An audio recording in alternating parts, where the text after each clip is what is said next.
Lorsque vous représentez un royaume, l'autorité du roi est distribuée à travers ses serviteurs. Incroyable. Ainsi, vous n'avez pas besoin d'aller vérifier au siège pour accomplir les choses. Vous pouvez le faire sur place, au niveau local. C'est pourquoi, pour être guéri, vous n'avez pas besoin d'aller au ciel. Vous êtes un ambassadeur du ciel.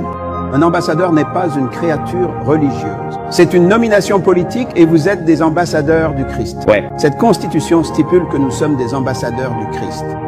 Cela signifie que nous avons été désignés par le gouvernement céleste pour représenter le royaume des cieux sur la terre. Vous savez, nous avons eu parmi nous un certain nombre de personnes qui étaient officiellement ambassadeurs du gouvernement. On vous le dira, un ambassadeur est l'incarnation d'un pays. Il porte.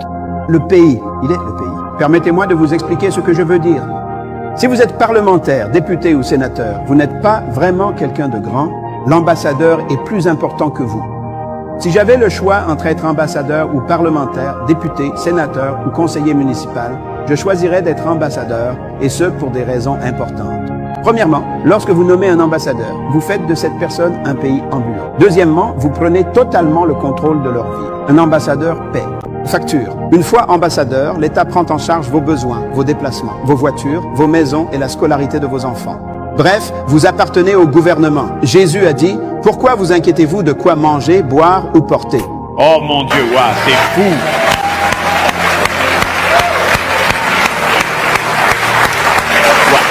Je dis quelque chose. J'entends des choses qui me donnent la chair de poule en ce moment même. Citoyen et ambassadeur du même pays. Si quelqu'un me gifle, ça s'appelle une agression. Mais s'il vous gifle en tant qu'ambassadeur, alors le discours change. On parle d'incident international. Waouh! Oh, c'est vraiment incroyable ça. Voilà donc ce que Jésus voulait dire lorsqu'il a dit « Si quelqu'un vous offense, il vaut mieux pour eux se nouer une corde autour du cou. » Pourquoi? Parce qu'ils s'en prennent à un pays et que le gouvernement va intervenir pour s'occuper d'eux.